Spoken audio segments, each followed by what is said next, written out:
I am back. Well, you're looking at the cover of this giant book that I just finished up. It's a little over 400 pages. The Rise of the Southern Republicans, written by twin Southern political historians, Merle and Earl Black. I know it says Earl and Merle Black, but I don't know. Merle and Earl seems to work better. So that's finishing this book, or getting near the finish, is what got me thinking about playing that Lee Atwater documentary. For those of you who tuned in on Tuesday, watched along with me. Lee Atwater, very emblematic of the Southern Republican. He's one of the guys from the boomer generation that was young enough to not have switched party allegiances. For those of you who don't know, the South used to be the solid South, entirely Democratic. Well, Democrat Party anyway, but very conservative.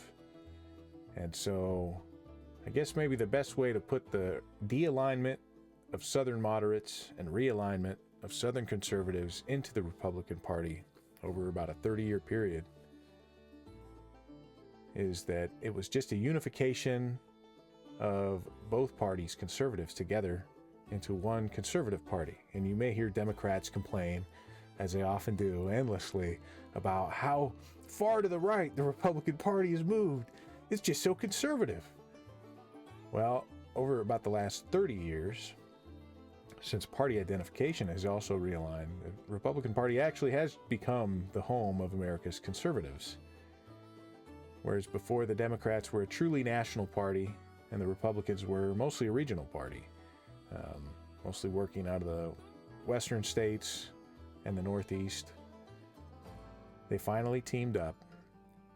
And of course, you guys have heard about some of this, right? After the Civil Rights Act and the Voting Rights Act all brought together the ability of Southern blacks to vote. They'd been excluded from the franchise in the Deep South and the Peripheral South for, well, at that point it would have been 90 years. And they'd only enjoyed about a 10-year run from 65 to 76 of being able to vote, 1865 to 1876, of being able to vote in the Deep South, and it was a disaster. It was a disaster, and it led to this, 90-year period of a total shutdown until the white Southerners could figure out what was going on in Trumpian terms. That's known to some degree now as the nadir in American race relations, and we'll touch on that a little bit too. But mostly I'm just trying to figure out, how do you read a 400-page book and take, I think it was like 63 pages of highlights, some of them are combined pages, and then load them all into a slideshow and make it somewhat interesting. So I don't know if I'm going to cover every single highlight that I took from this book, although they're all pretty good. This is a book that's deeply basically like a political science textbook. And the authors are Southerners who are kind of what we would call hick libs.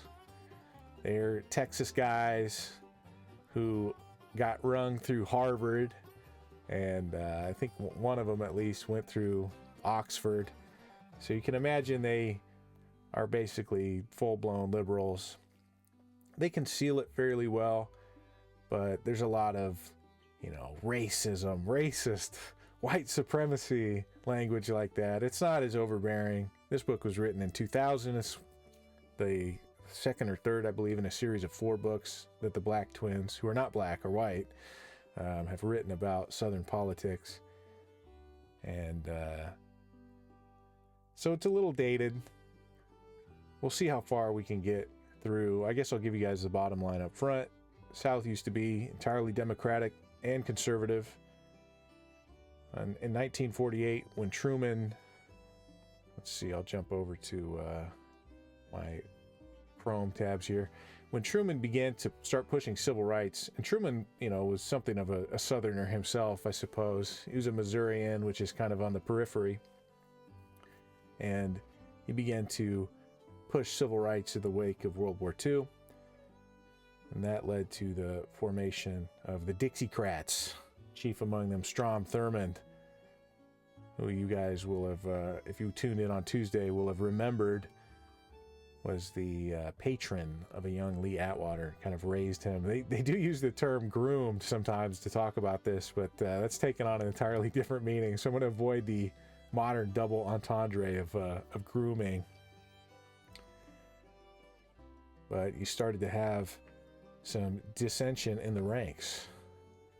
Southern conservatism, and being purely part of the Democratic Party until that point, was predicated on their control over the levers of power within the Democrat legislature. Southerners had the kind of privilege of operating a uniparty in the South, and that meant they could constantly elevate the best of the best. They never were running against Republicans at any level, and so they could constantly elevate people who were going to maintain their brand of social conservatism at the national scale. And they didn't often have to work with Republicans, but the New Deal changed all of that, started bringing Northeasterners into the Democrat Party. Republicans had become the party of big business. It's a trope, but it's also true. And Hoover was seen to have mishandled the Great Depression. So you finally had some competition inside the Democrat Party. And that also led to new racial pieties. That led to these Northeasterners who did not live around blacks, maybe misunderstanding how things worked in the South. So within a generation, they start to push for civil rights, especially after World War II. And that provokes kind of a long simmering and minor crisis inside the Democrat Party that eventually will lead to presidential realignments, where Democrats will start to vote for Republican presidential candidates, Eisenhower, Nixon, and of course, mass support for Reagan and Bush, H.W. Bush. By the 1980s, you start to get a secondary realignment, and that's in identification. They begin to switch from party identification from Democrat to Republican. And then Republicans, through an interesting and kind of fumbling long-term electoral strategy, begin to secure seats in Congress and the Senate in the South. And really by the mid-1990s, and well, by 2000, the realignment is nearly total.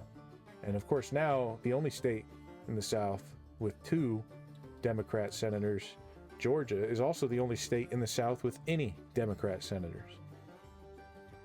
And as we all know here on Cozy.tv, you couldn't say this on YouTube, but the reason why Georgia has 2 Democrat senators is due to election fraud and the fallout from that. So even that's not particularly real. So I'm going to jump into the book. We're just going to start reading some of these highlights. If you guys want me to crank up the text size so you can read along with me, let me know. I do have a couple videos queued up. The first of which jumps all the way back to 1972, the presidential race that was underway then for Nixon's re-election. Of course, George Wallace, the governor of Alabama, was running as the essentially Dixiecrat candidate then. And that video will touch on some of the topics we'll discuss tonight about the changing demographics in the South, the changing rates of industrialism and white flight leading to suburbanization. And they talk to some, I guess you'd call them, they're not really carpetbaggers, but a guy from New York who has moved down to Charlotte, North Carolina in the peripheral South to kind of raise his kids down there, and is complaining about busing, which was, for all you Zoomers out there, was not bussing.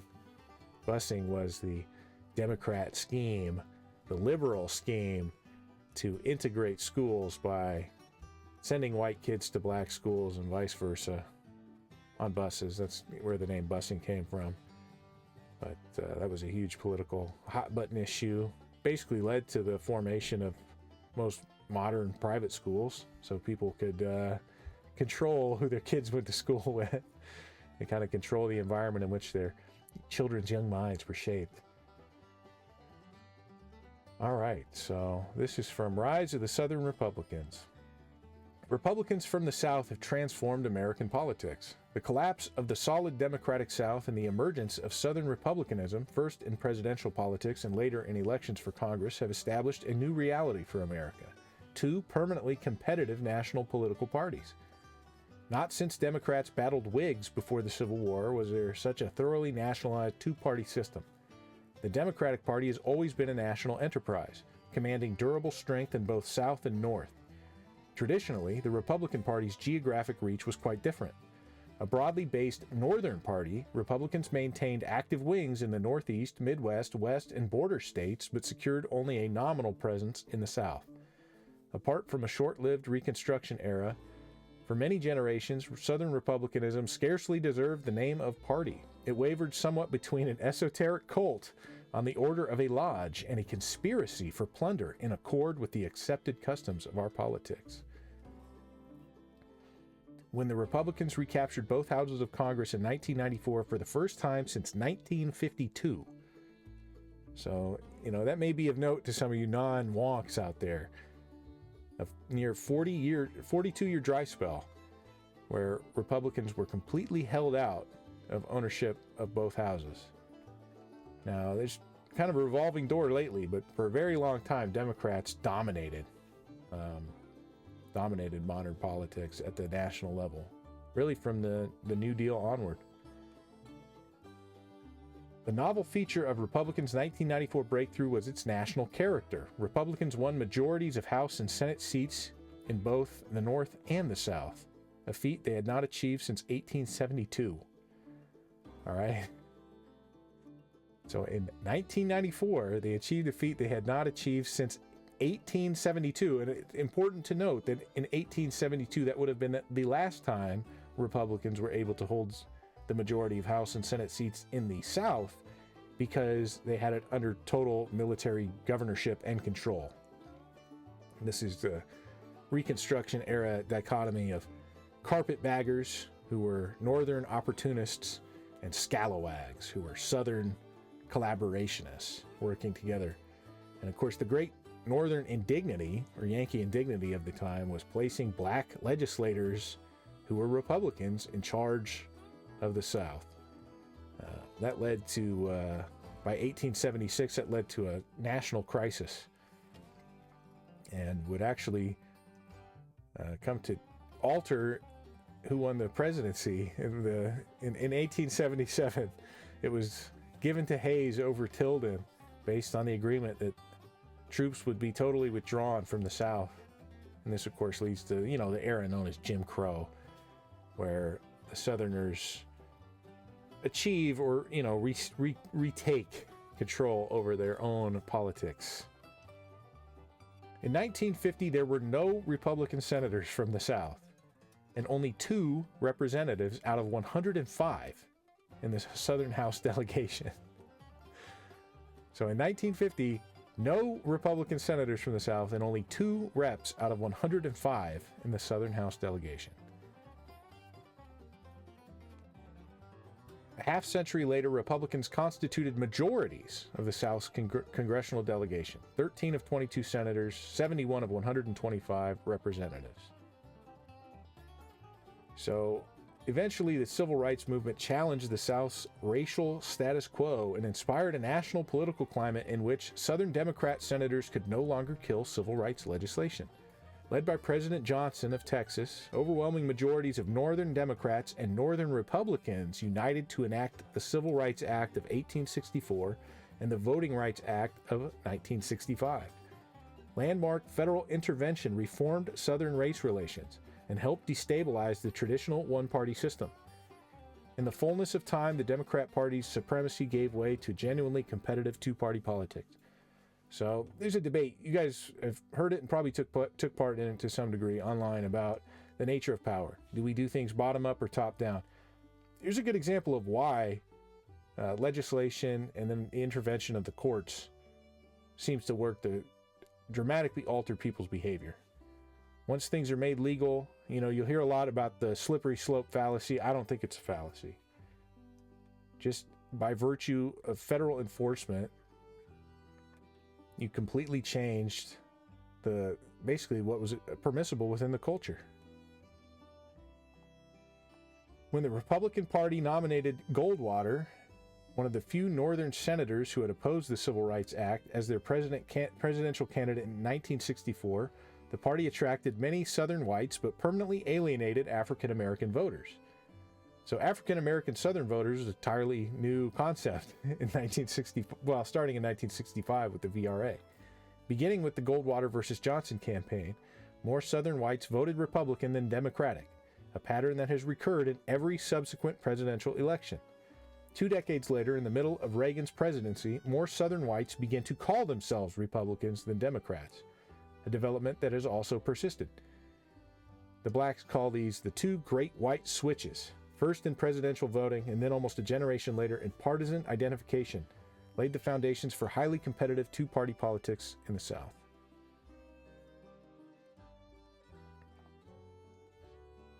In January 1995, at the beginning of the 104th Congress, the power and visibility of Southern Republicans transcended their sheer numbers. Never before in American history had Southerners, much less aggressively conservative Southerners, dominated the Republican leadership in the House. All three of the most influential leaders of the new Republican majority in the House, Speaker Gingrich, Majority Leader Army, and Whip DeLay, represented overwhelmingly white suburban middle-class districts in key Southern metropolitan areas. So that's one of the big differences and the changes that occurred within what's known as the New South, directly post-war. So here's a population density map. So this is a change by county, and this is just in the last 30 years, from 1990 to 2020. And if you look, for those of you who aren't aware, if you look in the lower right, that would be the South.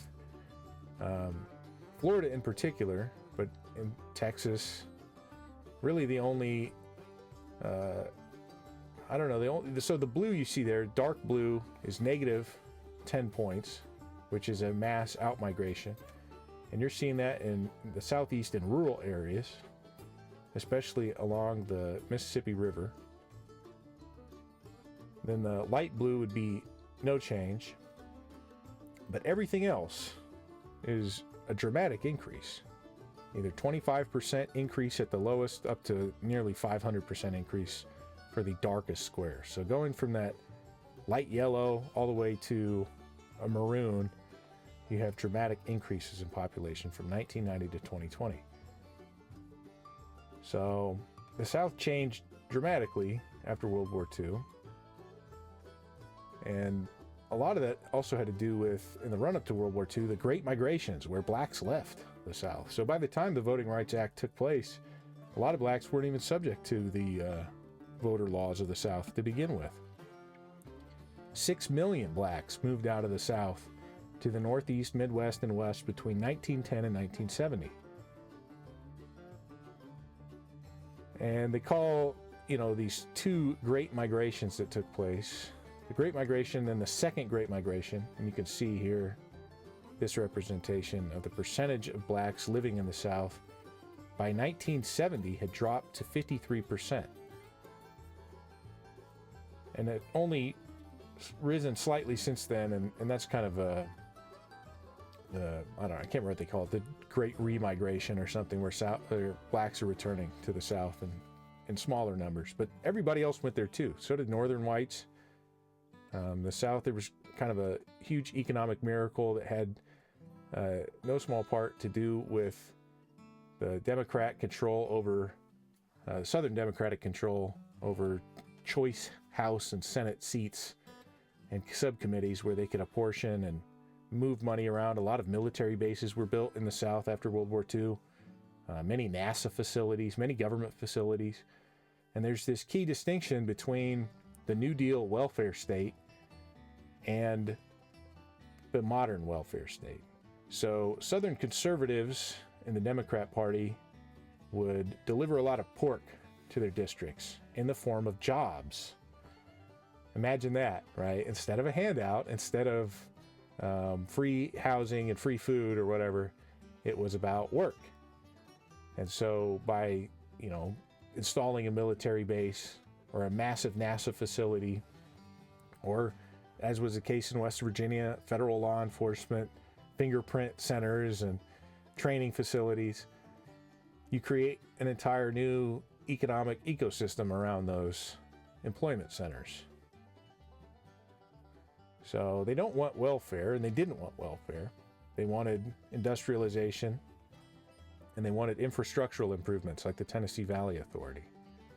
So from the 1930s from basically 1932 until 1948, there was kind of an unbroken agreement between the main Democrat Party and the Southern Democrats that as long as you were delivering the economic goods to the South, where hardly anyone paid taxes, the Black brothers, I'll roll a video here in a little bit, they estimate that less than 2/3 of Southerners paid taxes in the 1950s based on their research.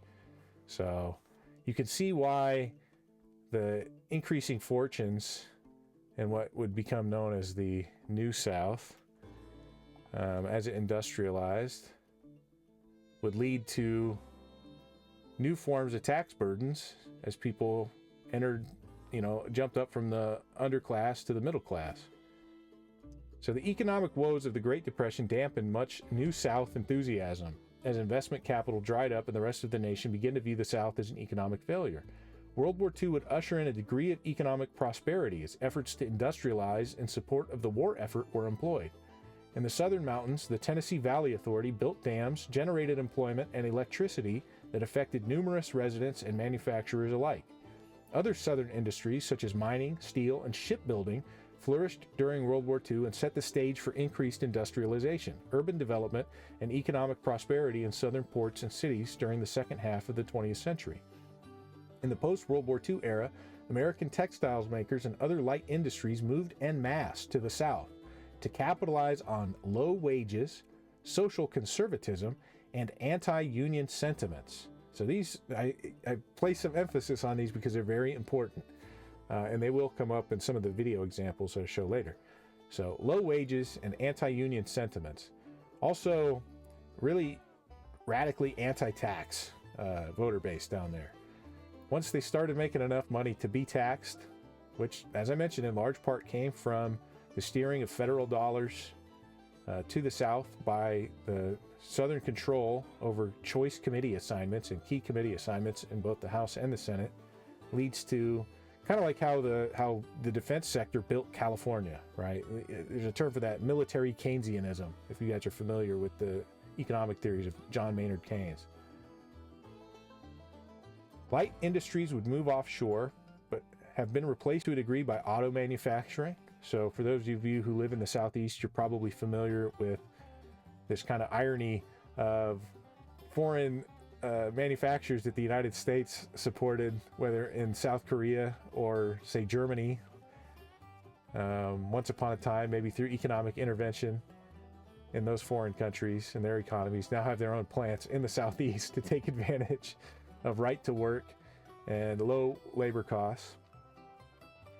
So auto manufacturing, tourism, energy production, among others. In light of the many social and economic changes that have occurred since the Civil War, many use the term New South in a celebratory sense. So you get a lot of people fleeing the South, blacks in particular, but also northern whites. I think a lot of people don't understand when they see Confederate flags. I've seen people complain, "Oh, I'm in Michigan. What are these auto workers doing with Confederate flags, these white auto workers?" And it's like, well, they moved north. These are Southern people who moved north for jobs. There's a fairly vivid portrayal in a movie called Medium Cool by Haskell Wexler from the late 1960s of a white slum in Chicago for West Virginians and Southerners that moved north to work factory jobs in the industrial, kind of what became the Rust Belt, but hadn't been at the time. So there's a lot of transmigration that occurs.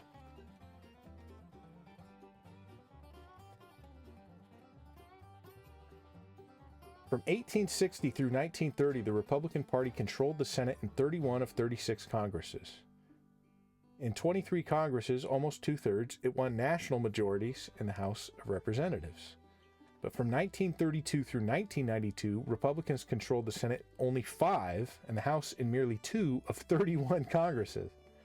So the pendulum swings back. Although the Republican Party could absorb southern and border state defeats and still control Congress, It could not lose the South, the border states, and many northern states and still produce national majorities. So this is the dichotomy I talked about earlier of the Republican Party by the mid-20th century being a regional party and the Democrat Party being a truly national party. But the pressures that created, particularly on what's called civil rights, the nationalization and kind of, I guess we could say the democratization of the Democratic Party, becomes its undoing and engineers the realignment of its conservative faction, which is entirely Southern, into the Republican Party within 3 generations. Here's another interesting one. The higher the black population, the stronger the attachment of Southern whites to the traditional Democrat Party. Now, I've seen this used in the modern context as kind of a dunk, where people say, oh, isn't it ironic that people in the, I think it was Putnam and maybe some other Harvard researchers that found out that people who are in proximity to minorities that use foreign languages near them become really intolerant. It's very alienating. So it makes sense in a way that Southerners who lived in the Deep South that had the highest black populations, Deep South states that had the highest black populations, would have been, let's say, the most wedded to the traditional social roles that were taken on there. American industrialization at the end of the 19th century emphasized the broad division of the United States into then what was an advanced northeastern and midwestern industrial core and a comparatively stagnating southern periphery. In the manufacturing belt of the Northeast and Midwest, a rapid industrial expansion accompanied by an equally rapid urbanization dominated the pattern of economic growth. So the Northeast and Midwest both industrialize and urbanize hand in hand before the South does. And of course, offshoring will strike them first in a way that it doesn't strike the South. And, a lot of the justification for offshoring was, labor interests and issues and difficulty with organized labor. And that didn't exist in the South in the same kind of scheme at all as it did in the North and Midwest. In 1930, all northern groups except border states featured very low black populations and urban majorities. The Great Depression made the South even more democratic and revived the Democratic Party in the urban industrial North. So like I said, the Depression creates the National Democrat Party, but kind of condemns the Republican Party to regionalism. By 1950, however, even the Jim Crow South was on the verge of major demographic changes. Between 1950 and 1990, the South rejoined the nation demographically. Net white in-migration and net black out-migration fused with the rapid growth of cities and suburbs to transform the southern landscape. These forces uprooted millions of Southerners and attracted many Northerners to the South. So you can see how the South rapidly loses its defining demography. In their totality, demographic changes represented a socio-economic complexity that further destabilized Southern one-party politics. By 1990, the South was far more similar to the rest of the nation than ever before. All northern units and the peripheral South had very low black populations and substantial urban majorities. No single political party, Democratic or Republican, could possibly represent the diverse interests, multiple conflicts, and alternative aspirations found in the modern South. So this is kind of an entree to what would become biracial coalitions in Southern politics. So I'll roll in a video from 1972. This is from PBS, from what they called NPACT, about the Southern, this was about what was called the Southern strategy at the time, but they go and talk to voters in Charlotte, North Carolina, and in particular, they're speaking to parents. The father is from Long Island, New York, and has moved to North Carolina within the last decade. The mother is from Massachusetts. They're talking about their problems with busing. Now, I want you guys to keep in mind that these are prototypical Nixon voters. And Nixon, in 1972, had kind of assembled a coalition of moderates around himself. On racial issues, he had a radical flank from the Democrat Party, from the Dixiecrat side with Wallace, who they'll discuss here, who was then governor of Alabama and was just months from being taken out of the race after nearly being murdered and paralyzed by a gunman. And then they'll talk to actual locals, and you'll probably hear a difference in the accents. And his concern is about the impact welfare has had on low labor costs. I say that what we should do is to move forward on a basis which just puts primary emphasis on the quality of education. For example, let's take the whole matter of busing. I'm against busing.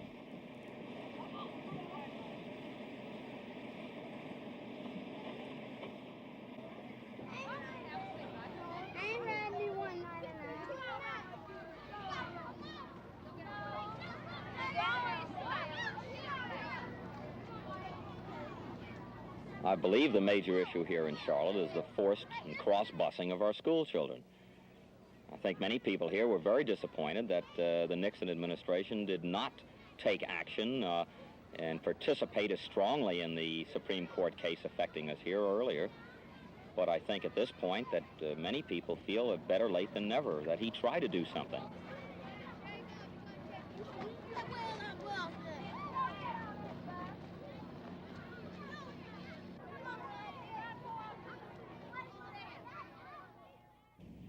Well, we came to Charlotte about 10 years ago.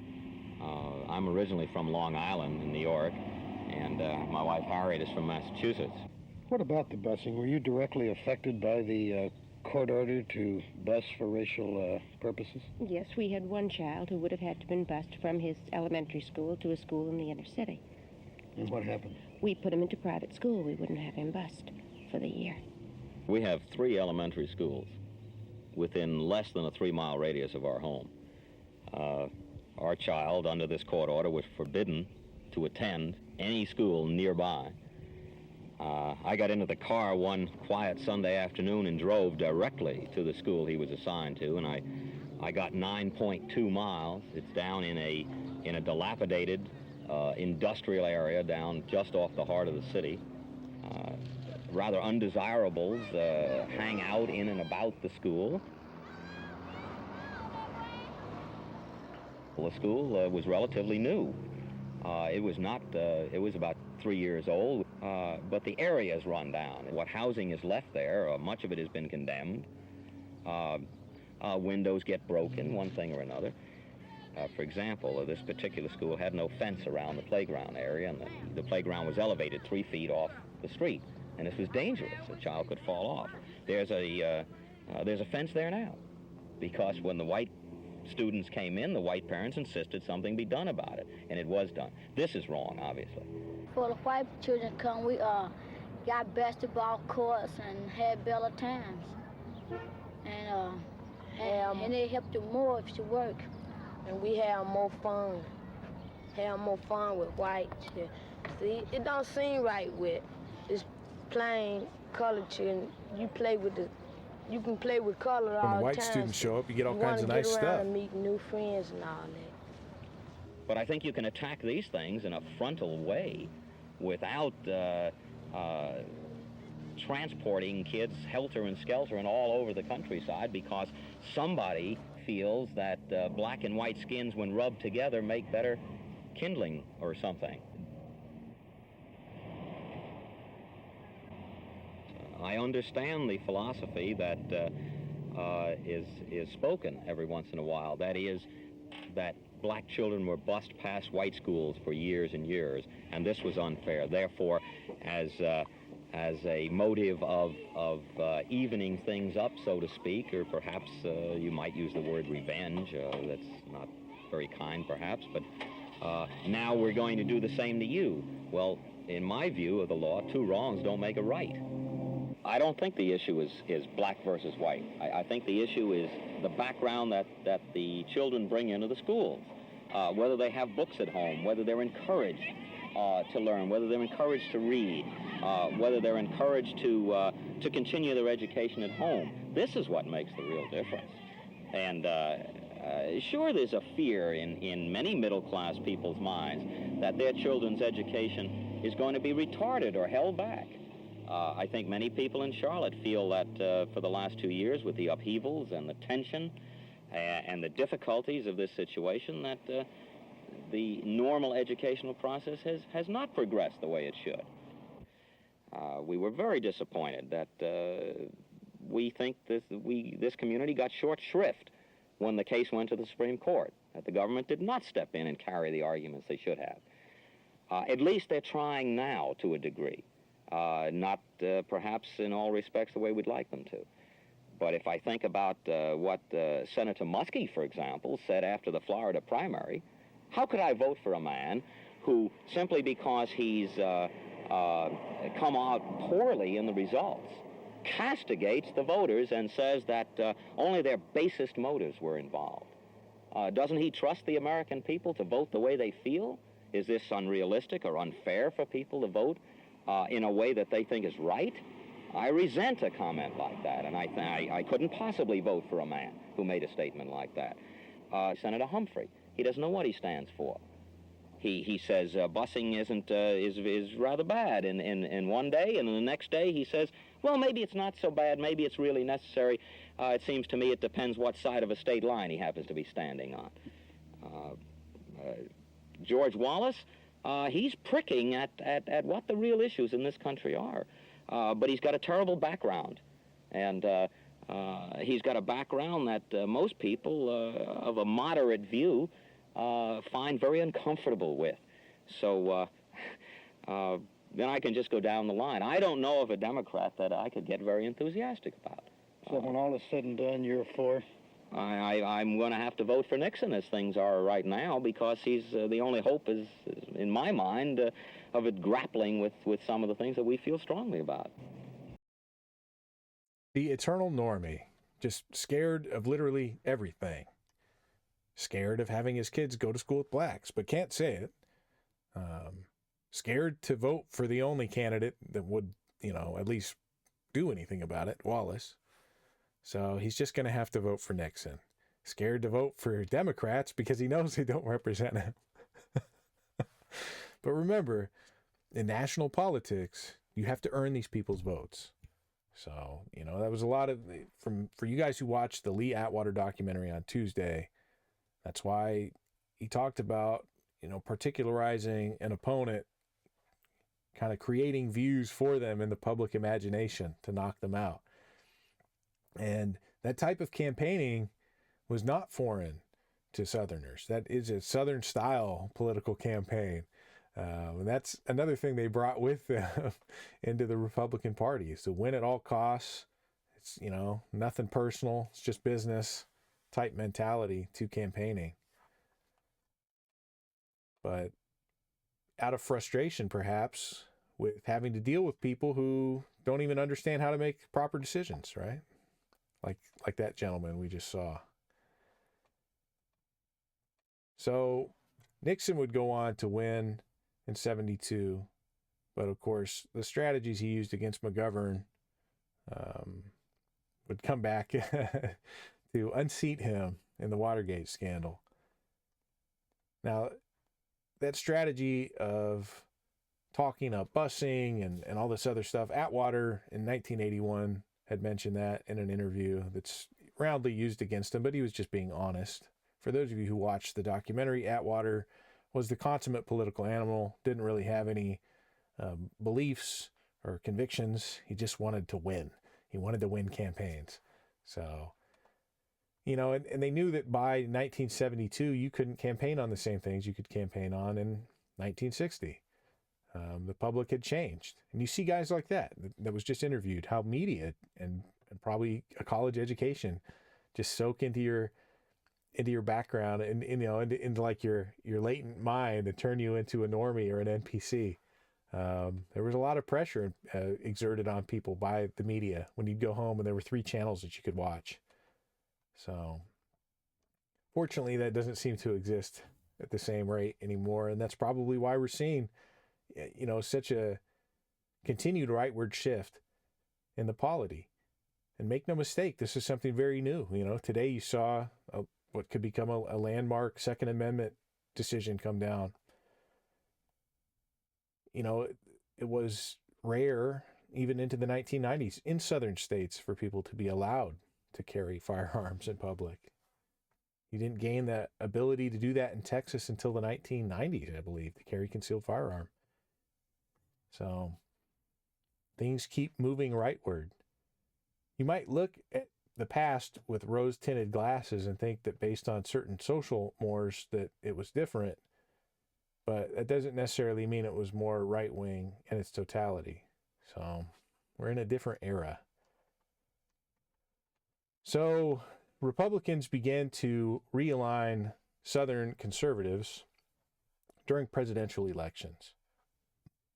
And in every presidential election since '64, white Southerners cleaved for the Republican candidate. But the difficulty was in converting that to congressional and Senate seats. So you had a realignment also in party identity that we talked about by the 1980s. But also there was a response from the Democrats. You know, this wasn't totally one-sided.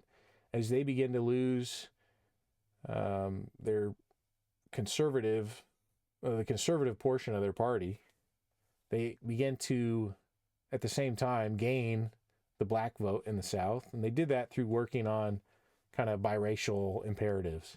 And even successful Southern conservatives would do this. Like Strom Thurmond would always make sure and work through black community leaders and deliver pork to them. You know, even though he was seen as a, you know, irascible, old South guy.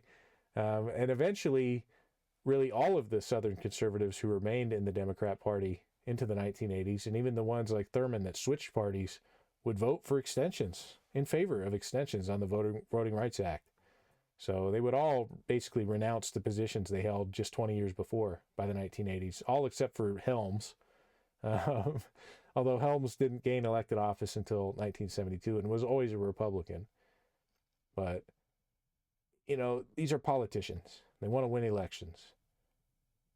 And if the base can be convinced or shifted in their opinions by perhaps things like media, education, the linking of employment and to urban lifestyles or whatever, having to go live in a city to work a job, that changes people. So another innovation was Super Tuesday by the mid-1980s, folding most of the southern states together into a single primary day in Tuesday. And that was because the Democrats kept electing nationally, kept nominating hardcore liberals like McGovern and Mondale. Carter was a bit of a retrenchment from that and was somewhat successful in the South. But of course, the economy tanked and he was out of there by 1980 after a single term. His vice president, Mondale, would be the nominee in '84 and lose after selecting a mobbed up New York Italian broad, Geraldine Ferraro, as his running mate. And as Lee Atwater would say, the Democrats made the same mistake again. They nominated a I think he called it the Frost Belt liberals. They kept nominating Northeastern and Upper Midwestern liberals. So Super Tuesday meant to moderate that effect by 1984 by kind of creating a large conservative primary day that would, you know, put the finger on the scales for more moderate Democrats. Sometimes it worked, sometimes it didn't. It worked recently in 2020, if you believe that Biden managed to knock out Bernie because of the South Carolina primary. So there's all kinds of methods and electoral strategies used to deny your opponent even short-term successes. For decades, Southern Democrats in Congress had warned Northern Democrats they would desert the Democratic Party if Northerners failed to help them hold the line against civil rights legislation. During a 1938 filibuster of an anti-lynching bill, Democratic Senator Bailey of North Carolina bluntly addressed his Democratic colleagues from the North. In the hour that you come down to North Carolina and try to impose your will upon us about the Negro, so help me God, you are going to learn a lesson which no political party will ever again forget. That's the truth. Some may not like it. Some may not like for me to say it now. But one of these days, those who do not like it will say, would to God we had listened to the warning. The civilization in the South is going to be a white civilization. Its government is going to be a white man's government. Northern Democrats, Bailey thought, should ponder carefully the fate of the Republican Party in the South, because just as when the Republicans in the 1860s undertook to impose the national will upon us with respect to the Negro, we resented it and hated that party with a hatred that has outlasted generations. We hated it beyond measure. We hated it more than was right for us and more than was just. We hated it with an intolerance that no one could probably approve, but we hated it because of what it had done to us, because of the wrong it undertook to put upon us. And just as that same policy destroyed the hope of the Republican Party in the South, that same policy adopted by the Democrat Party will destroy the Democrat Party in the South. And yet there was no stampede to the Republican Party when the South's Democrat senators lost their filibuster in 1964 against the Civil Rights Act. Following Goldwater's presidential nomination later that summer, Thurmond, at age 61, broke through the political wall that surrounded the South since Reconstruction, cut his Democratic ties, and joined the GOP. Now, Thurmond had run as the Dixiecrat candidate in 1948 for president to rebuke and nearly threatened and nearly destroyed Truman's chance at an election in 48 at the presidency because of Truman's acceptance of civil rights language into the national policies of the Democrat Party. The partisan transformation of Southern conservatism is a development of profound significance in regional and national politics. For decades, conservative or Democrat incumbents prevented the rise of Southern Republicans in Congress. Not until the 1980s did lines cross and Republicans begin to outnumber conservative Democrats. Before the rise of Southern Republicanism, American conservatism had been weakened by the split between the Northern conservative Republicans and Southern conservative Democrats. So like I mentioned, this is a realignment of the conservative sides of two parties. And it also wiped out the Northern liberals who were Republicans. You know, we call them blue dogs or rhinos or something like that. The Rockefeller Republicans. So liberals were shuffled out of the Republican Party, and conservatives were shuffled out of the Democrat Party. And that's how you have kind of polarization that's almost always just deplored by the left and by the media. But honestly, it's been working in our favor, right? The rightward shift beats the alternative. Beginning with the New Deal, Democrats' unshaken mega majorities in the 11 states of the former Confederacy became the key to winning Congress. Provided that Democrats controlled the South's House districts and Senate seats, the party needed to hold no more than a third of the seats in the rest of the country to create national majorities. So you can see why having a solid South was a huge asset to the Democrats as long as they played ball with them, which was basically don't mess with the civil rights stuff. Don't mess with the social order of the South. As long as Republicans failed to live down their excruciating image as the party of the Depression, the solid Democratic South guaranteed Democrat Congresses.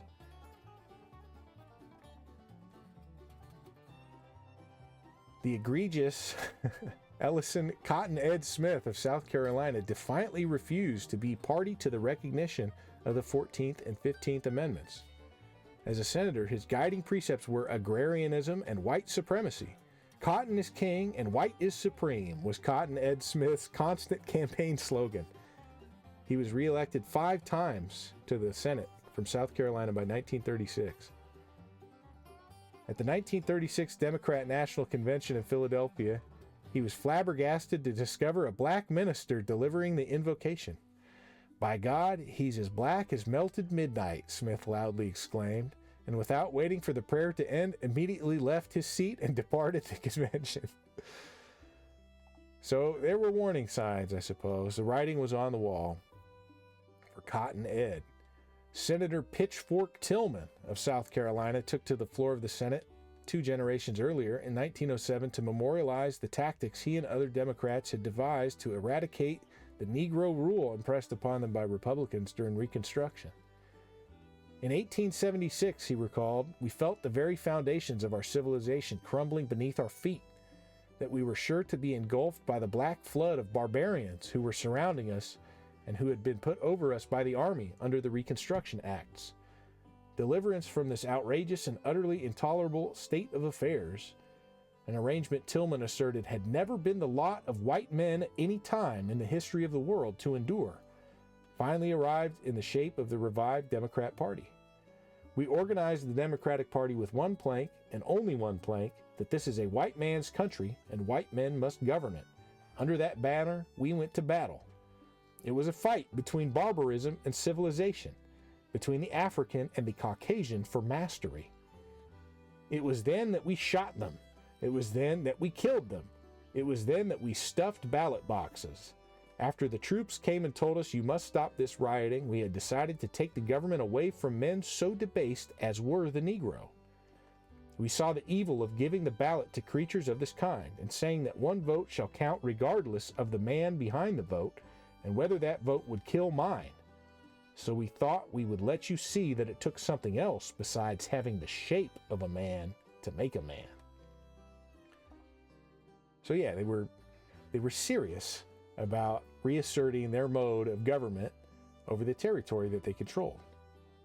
And it, like I said, it pushed the United States government into a crisis where Republicans at the federal level were forced to come to the table, and in 1877 brokered a deal by which Hayes would officially defeat Tilden for the election of 1876 and become president with the full withdrawal of federal troops from the South. So it was hard fought.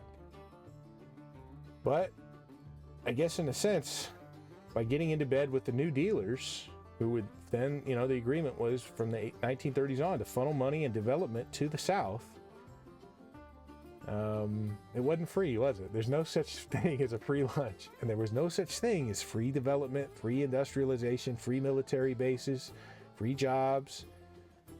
There wasn't any such thing as free.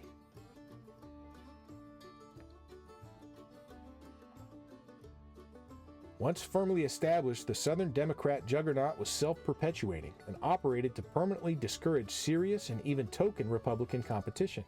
Beginning in the early 1960s, the percentage of Republican incumbent senators in the Southern delegation has fluctuated, but over time it gradually increased.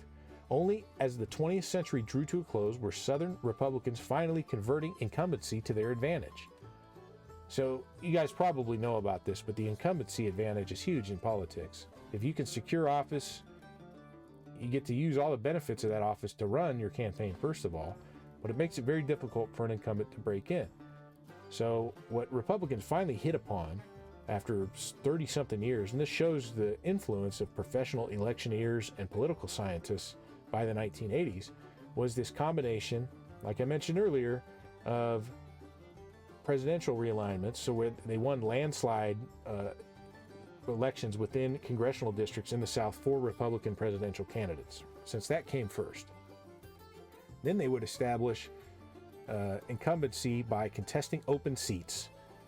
So an open seat in that district was a real prize. If you knew that in an election year you were probably going to get a landslide for a Republican presidential candidate based on what happened 4 years before, then you could shoot for that open seat and you could establish incumbency. And once you had incumbency plus a landslide district, that was basically a safe seat. You didn't have to spend as much money to retain it or defend it. And eventually they would win something like 99% of those seats that by the 1980s and 90s it had, were within a landslide district, and also they'd achieved incumbency for. So, there's an application of real electioneering tactics and like granular data analysis that leads to the Republican breakthrough by the 1990s in the South.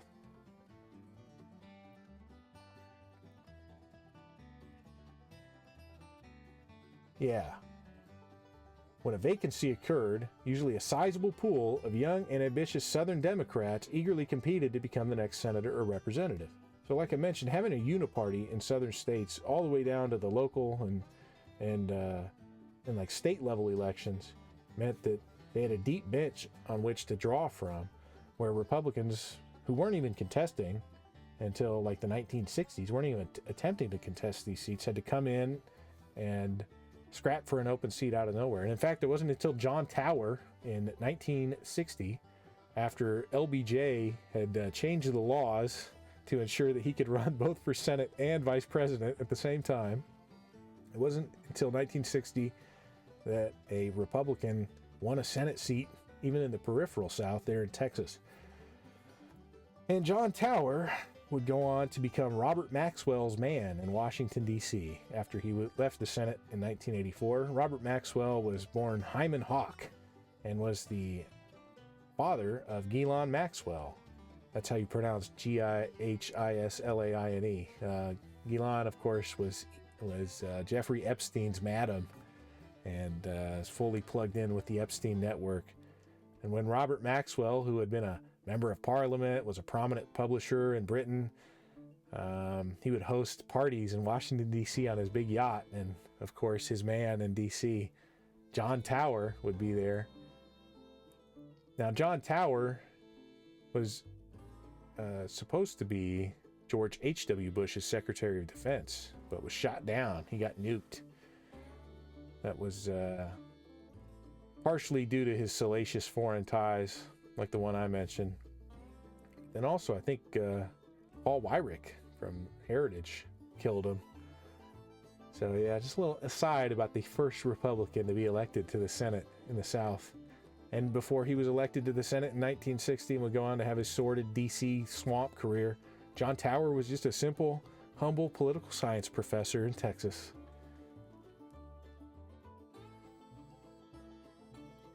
The whole idea was to enter Congress at a reasonably early age, gradually acquire attractive committee assignments, then bide one's time until seniority elevated the veteran from the New Deal onward to a committee chair.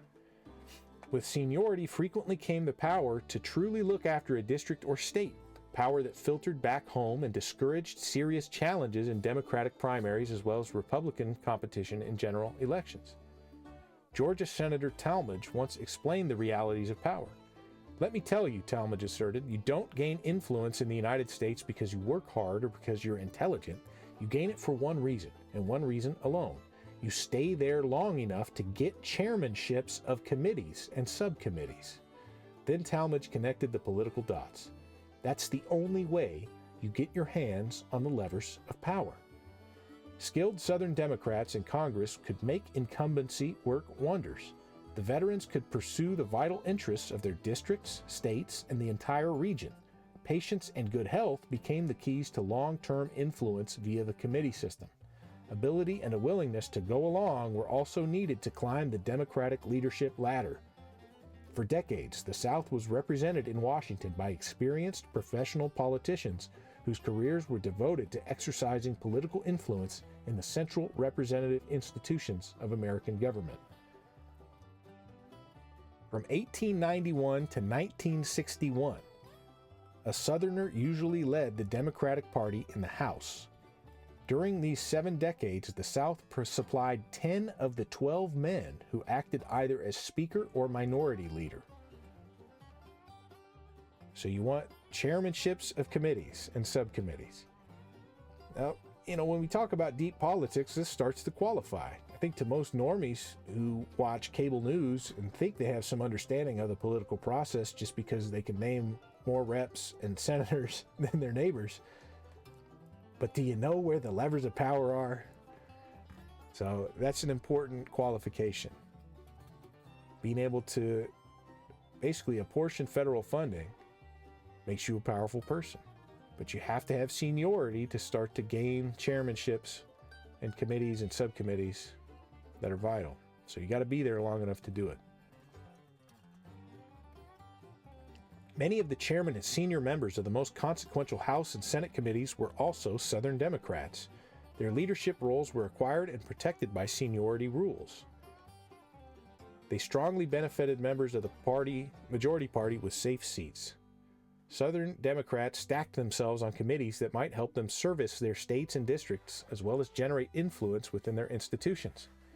Many acquired reputations as effective, practical, can-do legislators. Thus, Southern Democrats could be party leaders in the Senate and House and safe incumbents in their states and districts. Moderates among them could command enough influence to lead the party, while conservative committee chairs could depart from party orthodoxy, keep their leadership, and vote on the floor according to their calculations of constituency interests. Midway through the 20th century, Southerners still set much of the tone and priorities of the House and Senate Democrat Party. The New Deal brought many Northern Democrats into Congress, a development that transformed the relative size of the Southern delegations within the Democrat Party. After the 32 elections, as David Potter pointed out, the South passed from constituting a majority wing and a minority party to constituting a minority wing and a majority party. Southern Democrats were even more distressed in '48 when civil rights legislation was included by Truman as part of his Fair Deal agenda. The first time in American history a Democrat had proposed civil rights legislation. Richard Russell characterized Truman's proposal as the most outrageous affront to the people of our section we've had to face since the Reconstruction. So yeah, it was a big problem. So I'm going to jump back to that 72 special, and you can hear a real North Carolinian talk about what welfare did to low labor costs.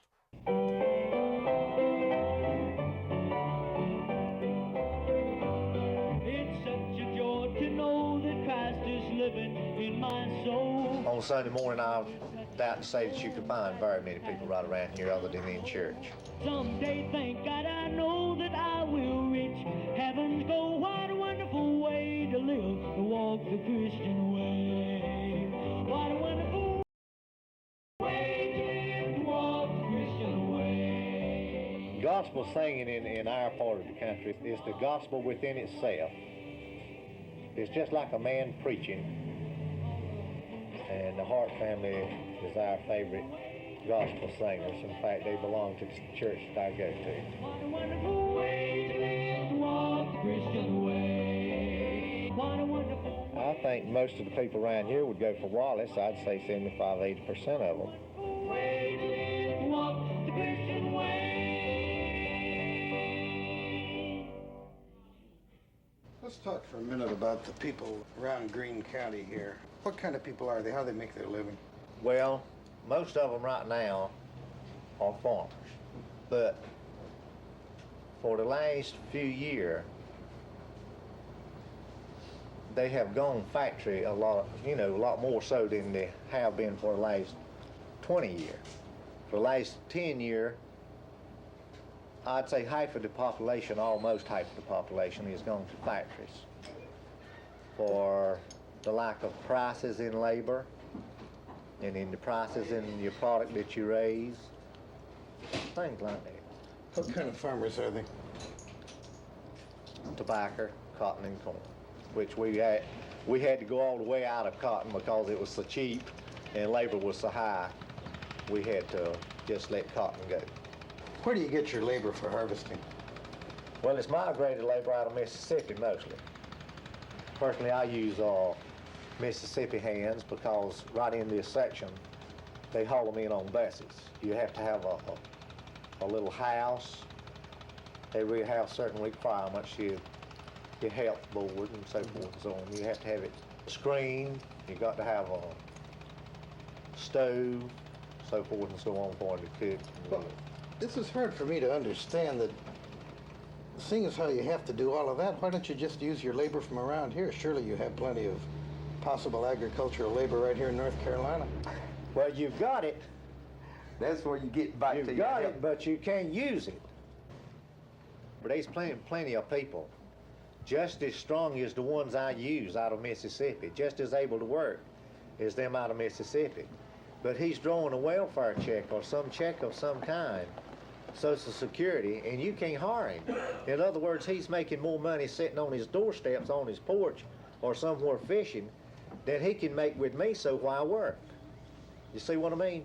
I see what you mean, but what can Governor Wallace do about that? Well, we were hoping that he could change these laws and things to that effect, that it would be changed. The government's policies on welfare and on school integration, have they created racial problems for you here? Yeah, I think so. I think they've created a lot of problems. As far as the farmer is concerned, well, I think welfare has took the labor away from the farmer.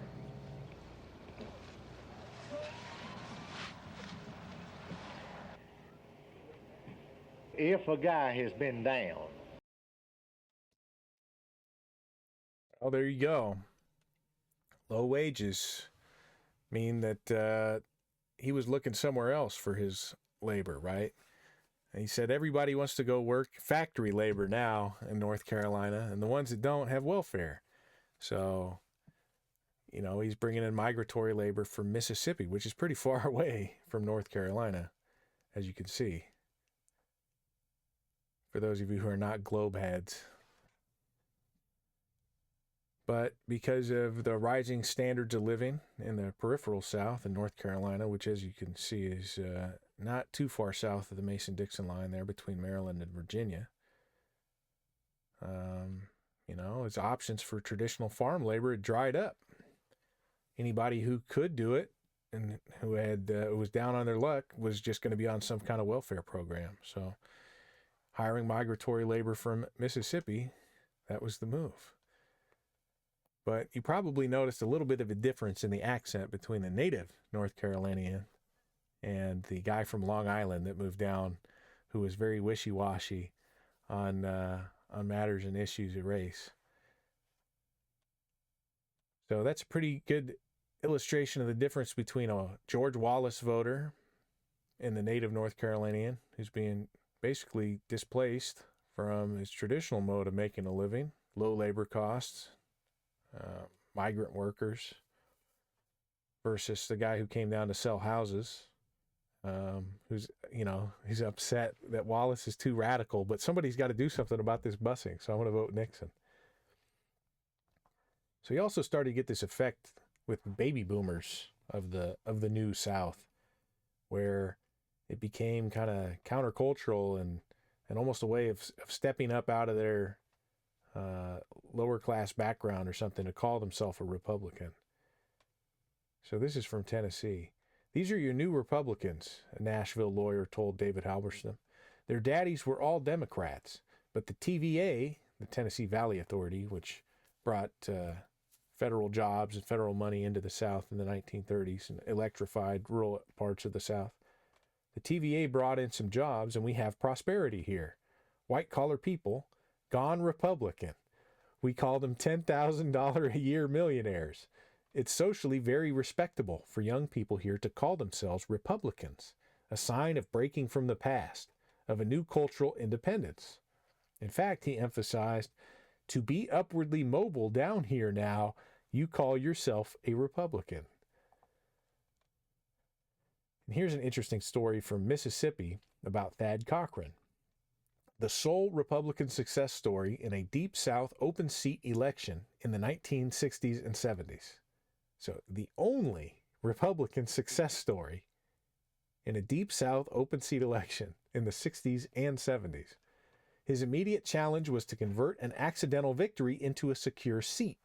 Strom Thurmond offered practical advice, telling the Republican freshman how he could vote against federal government programs drafted to help minorities, but not lose black support at home. Your black friends will be with you, Thurmond told Cochran, if you be sure to help them with their projects. So you could be a conservative in the streets, but a biracial electioneer in the sheets. And this is the key to electoral strategy. It's a little more open now than it used to be, but you see it constantly, right? These overtures to minorities when some people say, well, why don't you just focus on securing the white vote? And, the Republican Party has been doing that for like 40 plus years now. In that documentary we watched on Tuesday about Lee Atwater, they didn't show it in there because they wanted to knife Lee Atwater. But I went and watched Atwater interviews and press hits on TV, and he was very open about getting the black vote, getting the Asian vote, getting the Hispanic vote, right? While being accused of dog whistling just to shore up like permanent white voting majorities. So this kind of politicking is nothing new.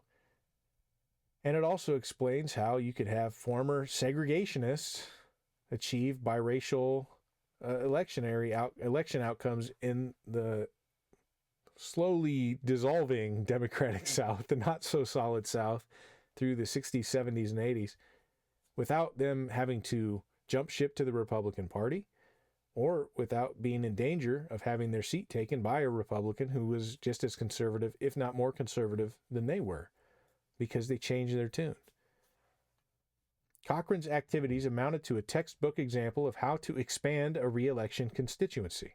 Running for re-election in 1984 as an integral part of the Republican-controlled Senate, Cochran emphasized his membership in the majority party, just as Democratic incumbents had once done. There comes a point in all his stump speeches that Senator Cochran pauses to tick off the list. A meticulous accounting of his subcommittee chairmanships and assignments, the Washington Post reported. He was reelected with 62% of the vote.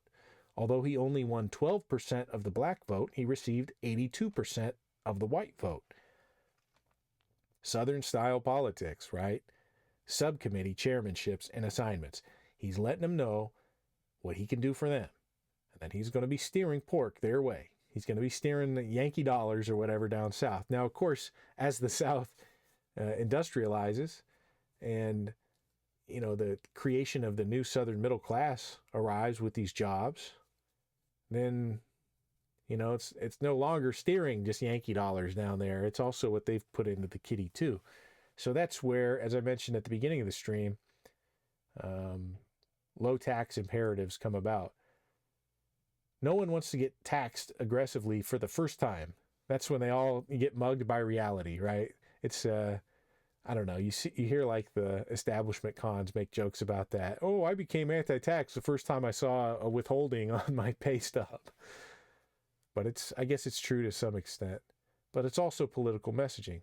So there's a confluence not only with the social conservatism of Southern former Democrats or would-be Democrats of the South, but also the economic imperatives of the rest of the Republican Party.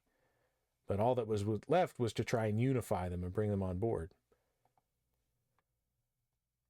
So this is about Sam Nunn, who was a Democrat in 1972 in Georgia, and how he was able to create some distance between a liberal presidential candidate in George McGovern in a presidential election year in 1972, who, you know, would get swamped by Nixon, but also maintain his seat. So this is a kind of a deft political move on how to run against a Republican and run against a Democrat as a Democrat. Nunn repudiated McGovern, but also pointed out with disdain that despite the so-called Southern strategy of the Nixon administration, there's been more racial integration under Nixon than under the last two Democratic presidents. So that was one of the tightropes that Nixon could not successfully walk, was that he never rolled back any of Johnson's Great Society reforms. And it was revealed, you know, on the Nixon tapes that Nixon had a kind of paternalistic instinct toward blacks as well. So, you know, there was not some long hoped for retrenchment from the mid-century social liberalism of the courts and of the Johnson administration. Nixon didn't deliver that. He would campaign kind of, I guess, hinting that he would do that, but none of it actually came about. And that created kind of future inertia for what would become what we call conservatism now, the fusionist conservatives, especially with the entry of big business through the Powell memo. But that'll be a whole different stream at some future point down the road as we just kind of peel back some of the layers of the historical right. Louisiana's Senate politics is unique. In no other southern state did the Republican Party fail to win a single Senate election from 1952 through 2000.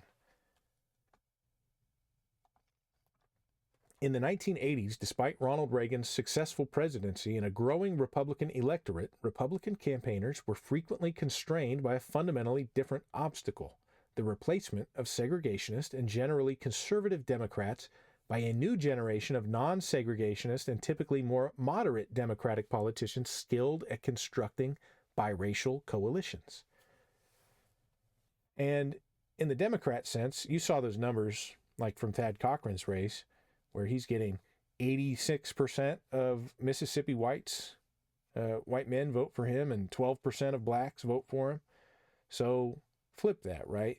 When you're talking about a biracial coalition for a moderate Democrat, well, a biracial coalition for a conservative Republican like Thad Cochran was 12% black, 86%, 12% of blacks and 86% of whites. But for Democrats, it'd be something like the obverse, right? 14% of whites and 90% of blacks. So when they say biracial coalitions, they're talking about, especially on the Democrat side, very unevenly weighted numbers within those populations. And of course, the Deep South, as I mentioned earlier, much more black than the peripheral South. Most Southern Republicans viewed Goldwater as their hero and champion. Goldwater conservatism, with its resentment of civil rights legislation, opposition to big government, and hawkish stance vis-a-vis the Soviet Union, became the ideological hallmark of Republican candidates for Congress. In 1965, 68% of Southern Democrats in the House opposed the Voting Rights Act. Deep South Democrats provided considerably more resistance than peripheral South Democrats, 86 to 59%. But by the 1980s, nearly all of them supported its extension. So that was another shift. And one of the reasons why civil rights, or at least the black vote, was so worrisome to Southern Democrats was in a party environment where, if say you had half the whites in the South, like they do nationally, vote for the Republicans and half vote Democrat, then the blacks were in complete control of which party won an election. Malcolm X talked about this in his speech, The Ballot or the Bullet, as well, which, he was basically explaining why Democrats were so were aggressively courting the black vote, because it could shift the electorate one way or the other.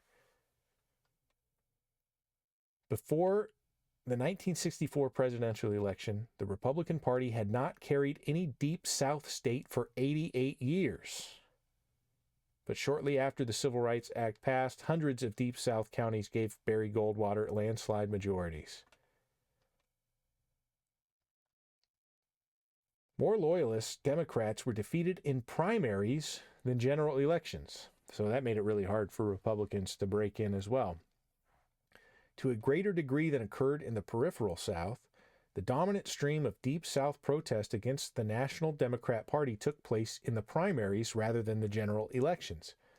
By eliminating less conservative Democrats before Republicans had the opportunity to challenge them, Democrats' ideological house cleaning delayed partisan realignment in the Deep South congressional delegation. So remember, the co-alignment between Republicans and Democrats was the conservative faction inside American politics. And so if the Dems knock their own non-conservatives out before Republicans can take them on in the main and point out that, I guess undermine their conservative credentials after 1964, then, you don't even get a chance to break in. Presidential realignment did not lead to congressional realignment. Less than half the time from 1982 to 1991, seriously competing against Democrats, Southern Republicans won only a third of elections to the House. Starting in the late 70s and accelerating throughout the 1980s, many newly elected Southern Democrats entered Congress as moderates. So this is kind of the biracial coalition going on for the Dems. And it starts to undermine their ability to maintain a conservative wing within the Democrat Party, especially as presidential nominees from the Republican Party start to pick at the cultural differences that are going on, right? The 1960s in particular presented a major upheaval in American culture. It's basically like a giant civil war. A lot of that was done through legislation, but also a lot of it was done through activist judiciary. Obviously, everyone's waiting for some kind of decision to come down, potentially overturning Roe in the next, couple weeks here. And that's a decision that's stood in place since the early 1970s. So this is a huge cultural backlash taking place, especially within the Democrat Party. of the 60s and 70s. But the GOP needs a way to bust in. And now that you have, congressional moderates in the South from the Democrat side replacing the old conservative diehards, but they're doing so by bringing in more of the black vote, and they don't need as much as the white vote, then Republicans start to focus on how do we garner as much of the white Southern vote as possible. And they do it in a really interesting way, because I don't want to make this too long before we jump back into a video. They agree with black Democrats, so national Republicans and Southern black Democrats agree to create black congressional districts by the early 1990s. And that's kind of the final push that allows Republicans to stop having to compete with candidates that will get 90% of the black vote and only need like 10, 15% of the white vote in the South. So, because of racially polarized voting, civil rights groups argued it was virtually impossible for more minorities to be elected unless new districts were created that contained substantial black majorities. Southern Republicans were understandably eager to make common cause with black Democrats over congressional redistricting. They realized concentrating blacks in a small number of districts necessarily meant creating additional districts made up primarily of white voters, many of whom were already accustomed to supporting Republican presidential candidates. The Bush administration's Department of Justice agreed to require legislatures to draw as many majority-minority districts as possible in order to maximize the election of black office holders. So on its face, it seems absurd, right? What business would the Republican Party have in ensuring a maximum number of black congressmen? Well, they did it to create a bunch of white districts in the South that they could gain footholds in. Prospects of tangible political advantage encouraged black Democrats and white Republicans to unite at the expense of white Democrats over the politics of drawing the new district lines. The alliance of black Democrats and white Republicans resulted in 12 newly drawn black majority districts, all of which black Democrats easily captured in 1992. There were only 3 black congressmen, or maybe 4 black congressmen before that. Devising districts in which black Democrats can build solid careers has provided representation for viewpoints and perspectives long present in the Southern population, but either excluded altogether or poorly expressed in the congressional delegation. For those of you who have ever watched the highlight reel from members of the Congressional Black Caucus, like Representative Hank Johnson of Georgia, who militated against the movement of, a bunch of Marines to Guam because it could capsize. The island of Guam could capsize, or the Go Gata speech, or how many of the CBC delegation gets thrown in prison for fraud. But anyway, those are some of the viewpoints and perspectives excluded from the congressional delegation that this truce or treaty between white Republicans and black Democrats at the expense of white Democrats by creating all these new congressional districts led to. Compressing large numbers of black voters, the vast majority of whom always vote Democratic, into a few districts radically reduced the number of black voters in many other districts. A persistent obstacle facing Southern Republicans had been the large white vote needed to achieve district majorities if they received virtually no black support. In the late 1980s, more than 3/5 of all Southern districts had black populations of more than 15%, which meant that Republican candidates who were completely unsuccessful among blacks needed white landslides in order to win bare majorities of the total vote. In the 1992 elections, nearly half of the Southern districts had black populations of less than 15%. Just like magic, right? You redraw, 12 new congressional districts that are just for blacks. And now, many more Republicans could run for Congress without having to attract such overwhelming percentages of the white vote. Reapportionment and redistricting immediately gave many veteran Republicans much safer districts. In the Deep South states and in Virginia, Several districts with black populations previously ranging from 25 to 35% now contained far fewer blacks. As a result, many Republican incumbents needed considerably smaller white majorities than before in order to win re-election. In the 1990s, Southern Republicans leveraged their theoretically promising situations. So I discussed these promising situations before, right? A combination of landslide presidential Republican victory, within a congressional district, and then also incumbency. So they could take advantage of one or both of their primary assets of Republican incumbency and Republican presidential landslide districts into majority control of the Southern delegation.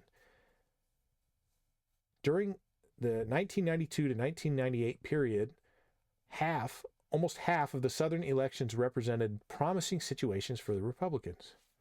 So this is from, I can't remember what it was, that one of the first slides in the 1960s, there were 5 out of 105 Southern House seats were Republican. And now they're talking about half of the Southern elections within 40-something years of that, within 2 generations, were now both incumbencies, so already held by Republicans, and in a presidential landslide district, meaning the presidential candidate who was a Republican had won by a landslide in the last election. Republican incumbents in presidential majority districts and open seat elections in presidential landslide districts in which the Republicans could take advantage of presidential grassroots success, Republican incumbency, or both.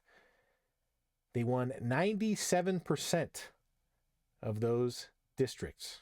97%. So their yield from this category represented victories in almost half of all the Southern House seats. In short, their base alone almost controlled a majority of the Southern seats from 1992 to 1998. 91% of all Southern Republican victories occurred in districts that intersected into these promising situations. So you can see how it happened, right? How they slowly broke through the conservative Democrat blockade. And a lot of that came, with opposition to conservatism within the Democrat Party itself. So this is how you get one party that is not entirely conservative, right? There's still rhinos that get hunted down, but nothing in the order of like the Rockefeller Republicans of the mid-century. And it's hard to find or think of any conservative Democrats at this point. Republicans now dominate congressional elections in the Deep South, the most conservative part of America. This book was published in 2002. An assured stronghold of white Democrats for more than a century, on the eve of the 1992 elections, the Deep South was represented in Washington by 24 white Democrats, 9 white Republicans, 3 black Democrats. In 2001, 24 white Republicans. So the number of white Republicans versus white Democrats has switched. 7 black Democrats, so more than doubled, and only 5 white Democrats. Republicans had gone from an 18-seat deficit to a 12-seat surplus. The breadth of the transformation was impressive. So there you go. And more Deep South districts were destabilized through the creation of new majority black seats. So that's the trade. You get your Congress starts to look a little more like this. This is just the women of the Congressional Black Caucus. But you get to win more Southern seats. So here's a map of some of those black districts. As you can see, almost all of them are in the South, and many of them are contiguous. And some of them have interesting shapes, like that one in Florida and Georgia that touch. You can actually see where blacks live. Like if we look at this racial dot map, and everything in yellow is black people, and everything in white people's skin color or whatever, peach, is it has terrible zoom controls, is white people. So you can see in the South the urban effect. There's a reason it's used, I guess, as a tongue-in-cheek or a dog whistle, as the shitlibs would say, for blacks. But highly urbanized environment. There are also plenty of pockets of rural blacks in the Deep South. And this is from 2020 census data. So you can actually see how a little creative carving of congressional districts, like, say, here in Alabama. Could you guys slice this with a knife to create 2 equally portioned districts, one black and maybe 2 others that would have a white congressman and white voters? Interesting. But these types of analytics and tools allow that process to be much easier and more imperative than ever before. And I'll tell you, reading a book, a modern political science tome, like Rise of the Southern Republicans, it's filled with all kinds of comparative numbers, will kind of show you the power of adding quantitative analysis. I was going to say quants, but yeah, quantitative analysis to the electoral endeavor. So I'm going to jump over to the authors here, the Black twins, Earl and Merle Black. Now, they've written 4 books about this topic. This was like the 2nd or 3rd. And they go on a pretty good, like, 30-minute run here. So I'm just going to let them play us out. We're at an hour and a half right now of runtime. I don't want to go over 2 hours. I see Nick's got his lobby going. So I'm just going to run this, and I will talk to chat. I'll answer your guys' questions while we watch these 2 guys who wrote the book talk about their conception of the vital South. What I found really interesting as I went along working at this plant was the attitude of the white working class out here. These are all workers. There's 40 jobs at the plant. There are 2 jobs for African Americans. They were the janitorial jobs. The color line for every other job in the plant. If a new job opens up, only whites apply. So there's a real racial division out there in the plant. Well, these are very, very good jobs. These jobs paid over $3 an hour. Back at a time when the minimum wage was $1, $1.25 an hour. You got this $3 job, you never left that for any other kind of job because you couldn't find any work like that that paid that well anywhere else. So this is the upwardly mobile working class out there. And their attitude, what was really important to me was their attitude about economics. Now, Earl mentioned we were raised in Wright Patman's congressional district, 1st congressional district, Texas. I told Jim this earlier. In the 1930s, in the 1st congressional district of Texas, at Roosevelt's heyday, when Franklin Roosevelt's winning 90% of the vote out there, the estimate is that less than 2/3 of 1% of the people in this congressional district paid any income taxes. Because they don't make enough money to pay taxes, right? Less than 2/3 of 1%. So the New Deal, popularity of the New Deal, and the New Deal's more popular in the South than anywhere else in the country. The New Deal is something for nothing. Literally, something for nothing. Okay, give me that. You get votes all day long. Okay, now we move up to the 1960s, we deal with the working class. This is the 1st generation, or maybe in some cases, maybe 2nd generation, but certainly 1st generation of workers who had withholding. Taxes are now being withheld, they're now taxpayers. It's no longer 2/3 of 1%. It's a higher group out there. Okay, we got paid every 2 weeks. Every 2 weeks, and they took out the checks and looked at it right there. That was, I never knew what my father made. Money, you never talk about money. Well, you open up right there. And the air turned blue with curses because they all had other uses for the money. All had other uses for the money. Whatever it was, it's not big bucks. And this is not the fat cats, this is the lawyers, this is not the well-paid people. This is the working class out here. Okay, Democrats got a problem because the Democrats are the party of taxation. Democrats control everything. Got the White House, got both houses of Congress, not the Republicans, the Democrats. We follow Democratic policies here. Okay, now, it's no longer something for nothing. All right, that's the kind of thing. So you got race out there, you got economics changing out there too. Second thing with these workers, many of them had second jobs. They worked at the plant, and then they had sidelines. They painted houses, or they fixed mowers, or they did other kinds of things. This is, And they used to brag about how they never paid taxes on the second source of income. Well, that's taxable income, you know. That is taxable. If they catch you on that, do an audit, you're in big trouble in the 1950s. I was shocked by that. And their attitude, I asked about their attitude was, I'm already paying taxes on one job, I'll be damned if I pay taxes on two jobs. Okay? All right. Democratic Party now is beginning to lose its hold on the white working class. 1960s out here. So we go in presidential politics from a period where it's all Democratic and it's whites only voting. And then the first big break is 1948 when Thurman runs third-party ticket, when the Democratic Party begins to change its position on racial issues at the 48 convention.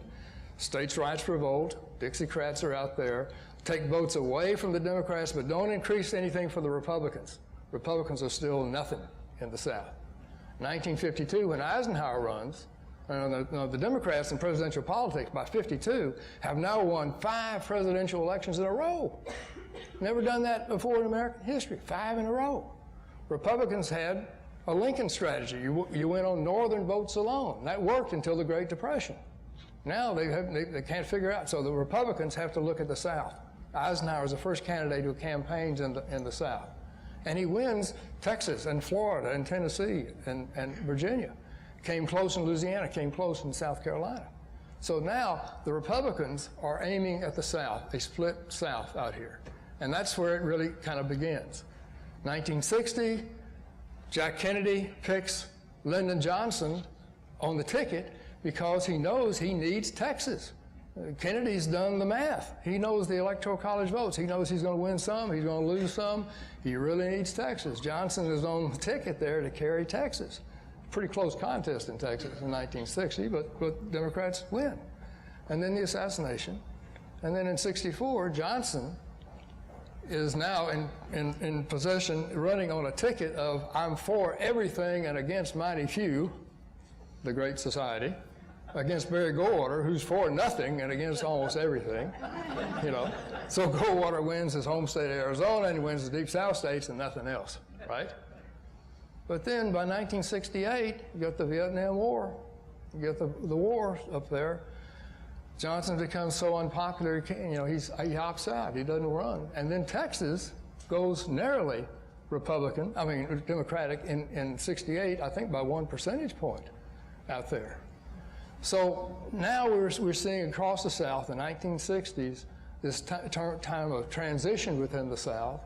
McGovern gets beaten in every southern state, almost every American state, in 72. And then Jimmy Carter comes back. So it goes back and forth. And then in 80, Reagan comes back. And since 1980, in southern politics, most of the southern states, most of the time, have gone Republican. It doesn't happen all the time.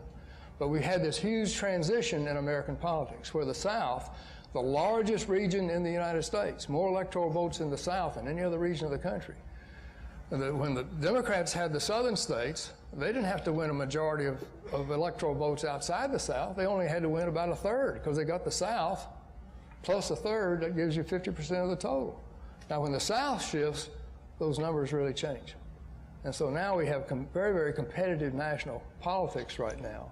And from what Earl was saying too, what we began to see in the 1950s and 1960s was a South that became much more interesting in terms of politics because its politics was no longer just automatically in the bag for one political party. And now, as the South becomes more diversified in terms of race, ethnicity, and also migration from other parts of the United States into the South, then we have the possibility really of two-party politics across the entire region right now. So the South continues to grow. It's still the largest region in the United States. And in terms of political life, it's still very, very competitive. Okay. Could you just follow up? What about the Senate? What about the House? What about state governments? How has the politics there changed? Okay. We see the basic transition of the South from completely Democratic at all levels of office holding. Presidential politics, where again, just to emphasize something that Merle said, secret of Roosevelt's success in the New Deal period is, as long as you keep the solid South. Remember, Roosevelt does not challenge anything on civil rights. he leaves that alone. It's Harry Truman who raises the issue of civil rights in 1948, not FDR. He leaves that alone. So he keeps that as the base. Then, with a solid South, the electoral votes of all the 11 southern states, he only needs about a third of the electoral vote in the rest of the country to make a national majority. And this is Franklin Roosevelt, a extraordinarily gifted politician who now is working with a revived Democratic Party in many northern states, particularly large urban industrial states. So that becomes a very easy way to win presidential politics. At the level of the Senate and the House, the South is almost overwhelmingly Democratic. In the Senate, there's no Southern Republican senator elected in the southern states in the modern era until John Tower here in 1961, special election to fill the seat of now Vice President Lyndon Johnson. Tower's a totally obscure professor at a small college in Wichita Falls. When he's sort of drafted by the Republicans to make a token opposition to Lyndon Johnson in 1960. Recall in 1960, Lyndon Johnson had the foresight to get the legislature to change the law so that he could run for 2 federal offices at the same time. So in 1960, he's on the ballot twice in Texas for vice president and for re-election to the U.S. Senate. Not every state lets you do that. It was done ahead of time in Texas, well in advance of 1960. Of course, Johnson at that point thought he might be the presidential candidate, not the vice presidential candidate. So you've got John Tower running against that, and nobody else Tower said nobody else wanted to do that, so he did. And now, after the Democrats win the presidency, Johnson's vice president, vacancy for the Texas seat, here's Tower ready to go again, and it's a special election, meaning no runoff. Normal elections in Texas have to make 50% in a runoff in this area. All you have to do is finish first. Democrats have a couple of candidates, they divide the Democratic vote, which is much larger than any Republican vote, and Tower goes to the Senate with a plurality of the vote, and then managed to be reelected until he finally left.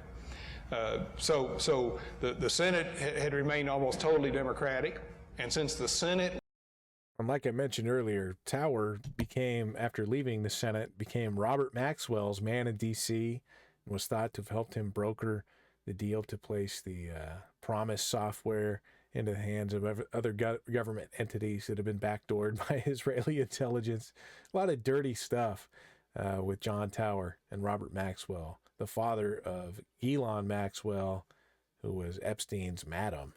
Now, Tower would die in a plane crash in, I think, 1991, just a few years after his attempt at being Secretary of Defense under George H.W. Bush was killed off.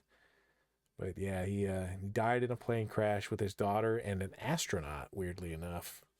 So lots of mysterious, another mysterious DC death. Was the key institution. The power of the 22 Southern senators, historically, 11 Southern states, 2 senators, meant that the Southern Democrats could prevent any serious federal civil rights legislation through the filibuster. And the key leader for the Democrats during this period was Richard Russell of Georgia, who was the very senator who took Lyndon Johnson under his wing when Johnson went to the Senate after the 1948 elections. He spotted talent. He knew Johnson was more acceptable as a face of the future Democratic Party than Richard Russell, could be. Russell's too Southern. He's too segregationist. He can't be the national face of the Democratic Party in the Senate. Lyndon Johnson could. So he groomed Johnson. Yeah, that's interesting to point out that Russell grooms Johnson to be the face of the Southern conservative Democrats in the Senate. And then it's Johnson within like 15 years that stabs Russell in the back with the CRA and VRA, the 1-2 punch, and then the Great Society welfare reforms. So, you know, it reminds me of watching that Atwater documentary from 2 nights ago, where Ed Rollins talked about, everybody around me is warning me, that Atwater's on the make, but I trust this guy. I think I can control him. and then the pupil becomes the master. And put the votes together to move Johnson up the leadership ladder very quickly. Well, as long as Richard Russell is in charge, no federal civil rights legislation is going to pass. Certainly not meaningful. Perhaps some modest symbolic legislation. Johnson had a little bit of that in 1950, but it did not challenge the essence of racial segregation. That only comes in 1964. So you've got the Senate, Southern Democrats, whether they're in the majority or not, whether they're part of a majority Democratic Party or not, they still have a veto over civil rights policy.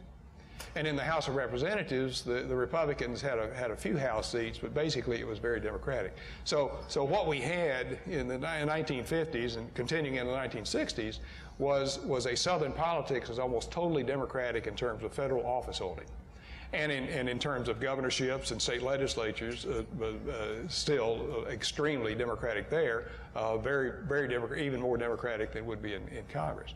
So you had a basis there for the Democratic Party to exert a tremendous amount of leverage in national politics because of the hold that it had in the South. So when that begins to change, and we view it as driven from the top down. That is, presidential politics is our most dynamic politics because the candidates may count for more, the issues may count for more, foreign policy comes in, a whole host of things that could make a difference in presidential politics. And of course, for us younger people, we saw that with Trump and how you're hopefully seeing an emergence of MAGA-type candidates now, but Trump is the horse and they are the cart.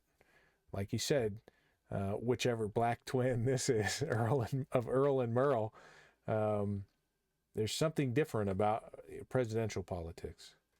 And so a president has the ability to kind of, or at least a presidential nominee or campaigner has the ability to kind of create new awareness and new tactics and even new policy platforms. You have a president like Trump who becomes the party, and that's who the electorate backs. And, now we're seeing some of potentially the fallout from that as a GOP tries to negotiate its independence from Trump. Obviously, their first attempt seems to be wheeling DeSantis out, but, that'll be a different video. So, yeah, they make some salient points here about just kind of the basic nature of politics. It can change more frequently than elections for the Senate or the House, but gradually over time, the South has moved away from the solid Democratic control, primarily into a much more competitive environment. And then, especially in presidential politics, most of the recent elections, the South has either gone completely Republican or virtually so. Now, you want to add? No, I want to say, if you think about the evolution of politics in the South, in the 1960s, you got two major developments. The first, the most obvious development is African Americans began to vote in much, much larger numbers as a result of the Voting Rights Act, the Civil Rights Movement. The Voting Rights Act is 1965. So in the mid-1960s, African Americans re-entered the electorate and entered almost overwhelmingly as Democrats because the Republicans offered no realistic alternative for African Americans. So the Democratic Party now, to be elected as a Democratic politician, this is one of the reasons why the Democrats have been able to stay in office for such a long time. To go back to your question here, when blacks entered the system as Democrats, then that meant the old rule of Southern politics didn't apply anymore. The old rule of Southern politics, a whites-only politics, meant you got to be elected to office by winning a majority among white voters, right? Either in a first primary or a second primary. General election didn't really mean all that much, but you had to win a majority of white voters as long as the electorate is all white. When African Americans came in, then Democratic candidates for office did not need to win a majority of the white vote anymore. They just needed to win a large enough minority to combine with black votes to get 50% of the total, okay? The Republicans, by taking policies that denied them virtually any black support, at a time when very few white Southerners were Republicans in the 1960s, maybe 20% or so. They needed 60% or more of the white vote to win 50% of the total. That is, they needed to win 3 times the size of Republicans in the electorate. Very, very hard to do. So for decade after decade, 60s, 70s, 80s, we still get much more Democrats being elected to office across the South than Republicans, because the Republican strategy became the strategy of winning a landslide among white voters at a time when the Republicans were only a minority among white voters. Now, in the 1980s, a big change occurred. And this is during the Reagan presidency of the 1980s. Reagan's a very important transitional figure here. Historically, think about it this way, American politics, historically. American conservatism historically was split by the Civil War. Conservatives in the North tended to be Republicans. Some were Democrats, but they tended to be more often Republicans in the North. Conservatives in the South were Democrats. Okay? So American conservatism historically was split by the Civil War. Now, you didn't have a single party that was the conservative party. Okay. What Reagan did in the 1980s in the South, but also in other parts of the United States, Reagan realigned. He brought the white conservatives into the Republican Party in much larger numbers than ever before. In the South, only about 40% of whites who call themselves conservatives identified themselves as Republicans in 1980 when Reagan was elected. By 1988, when Reagan left office, 60% of the conservatives in the South, whites who were conservatives, now call themselves Republicans. Today, it'd be in the 70% or higher range like that. So Reagan is realigning the white conservatives. He's bringing the conservatives into the Republican Party, and he's making the national Republican Party far more conservative than it ever was historically. And in fact, he's marginalizing the liberals and some of the moderates left in the rest of the Republican Party. So the Republican Party gets far more conservative than before. Okay, what happens to the Democratic Party? Well, the Democratic Party now loses its conservative wing. The conservative wing was not a majority in the 1980s, but the Democrats still had a conservative wing. You still had people who identified themselves as conservatives in the rural and small town parts of the North and South who still were Democrats.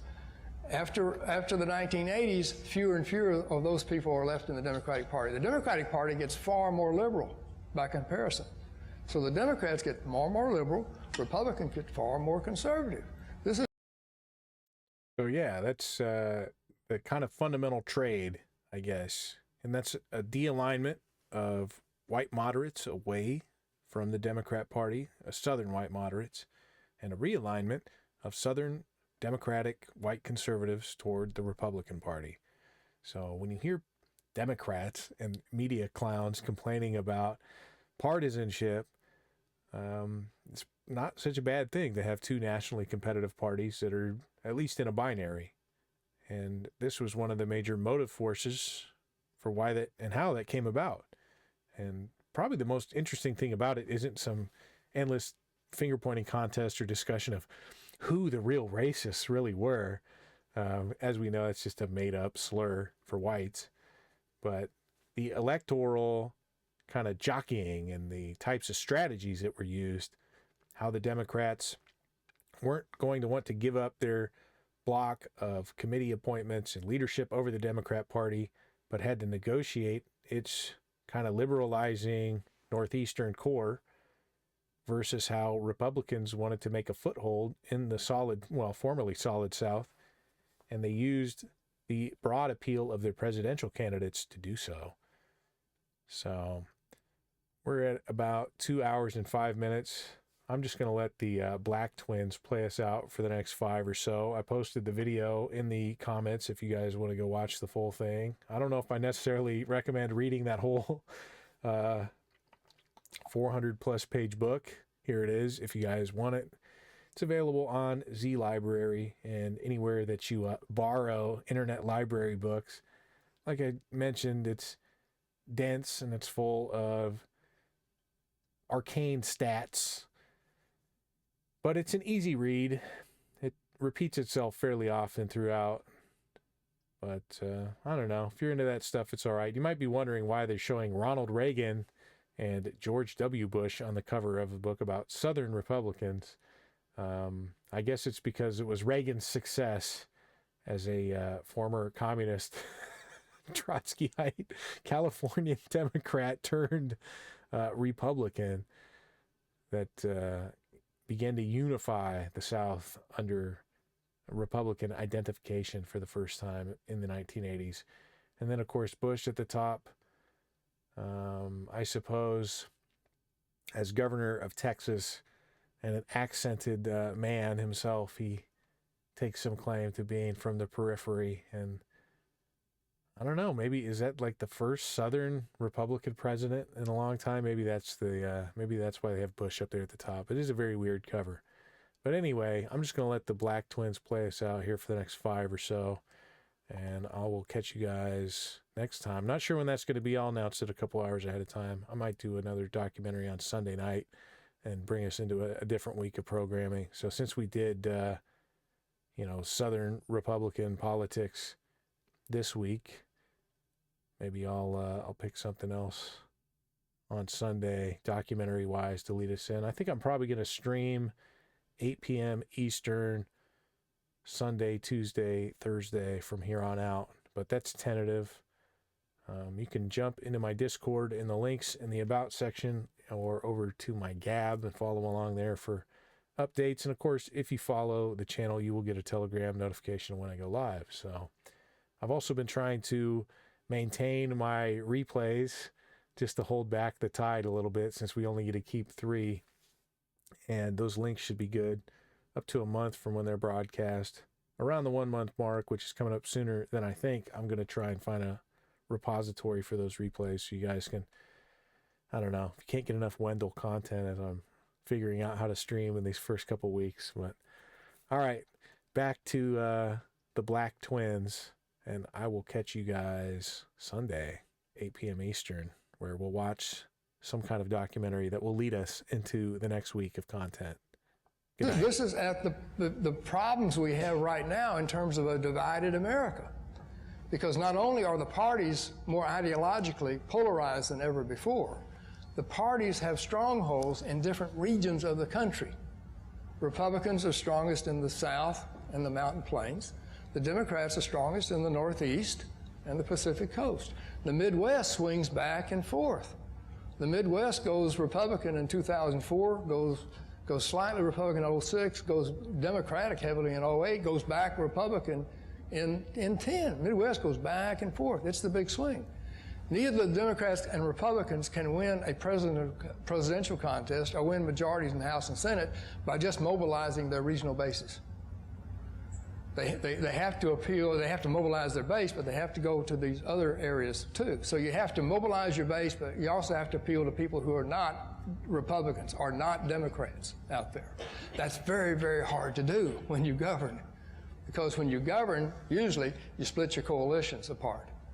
And also, the out party, the party that's not in power, has almost no, think about it, has almost no incentive to compromise with the party that's in power. If you're in the out party and you think you're one issue or 2 issues or 1 election away from becoming the majority again, either in the White House or in the Senate or in the House of Representatives, you don't want your representatives to compromise, split the difference. A much more diverse population today with factors like in-migration, both from non-white cultures as well as other white Americans moving from northern states into the South. All of that makes it much more diverse. And it makes it probably for the Republicans more difficult to win all southern states in a presidential election than was 95-5. The estimate is that African Americans maybe cast about 5% of the total vote. That may be on the high side. It may be even lower than that. There's almost no vote cast by Hispanics. If it was cast, it was cast in the Valley here in Texas, but not much anywhere else. It wouldn't amount to very much overall. 95%. Most of that 95% would be whites who are born and raised in the South, native to the South. Very little white migration in the 1950s. Now, what's changed over time is that the percentage that whites, non-Hispanic whites, make up of Southern voters has really gone down. It's still a majority, but it's really gone down a whole lot. And it will go down even more in the future as the region becomes even more diverse in terms of other racial and ethnic groups. We don't have really good data on this, but when I tried to tease out a few years ago what the changing pattern of native whites was in the South. And in the 1950s, native whites made up about 80% of the entire vote. The rest was split between some migrant whites and then African Americans. When I looked, the last time I had data to look at this, and it's not very good data, but in every decade, what you see is the percentage of the votes cast by whites born and raised in the South goes down, down, down, down, down. And in the 2000 period, it was slightly below 50%. That's a huge change in the electorate of the South, where native whites now make up only about 1 in 2 voters, where they made up 4 out of 5 voters several decades ago. Migrant whites are up, African Americans are up, but also what we call the new minorities, Hispanics, Asians, other groups that make up the new minorities. They are also increasing. Very big here in Texas, very big in Florida, very big in some of these other southern states too. So the region as a whole and the electorate as a whole is getting much, much more diverse, much more diverse. And this is a real danger for the Republican Party. The Republican Party depends solely or almost exclusively on whites. Then the fate of the Republican Party in the South looks like the fate of the Republican Party in the Northeast. Historically, the Republican Party in the Northeast was even more specialized. It was white Protestants. White Protestants made up the Republican Party. Very few Catholics historically in the Republican Party, and probably more today in the Northeast than were historically. But as white Protestants have really gone down in size in the Northeast, the Republican Party goes right down there with them. It didn't expand to include new groups. The Democratic Party in the South today increasingly is made up of these diverse groups, racial and ethnic minorities, plus the migrant whites. And as those groups get larger and larger in the South, there's the basis for a new Democratic Party that's competitive against the Republicans. Now, this new Democratic Party looks very, very different from the old Democratic Party in the South. It's not the Democratic Party we grew up with in Hopkins County, Texas, which is made up entirely of whites. You know, Democratic Party changes. The other thing that changes, too, is religion. If you look at religion, and you just divide voters as to Christians, put Protestants and Catholics together, because Protestants and Catholics together in the South are overwhelmingly the same. Not very, very little difference in that.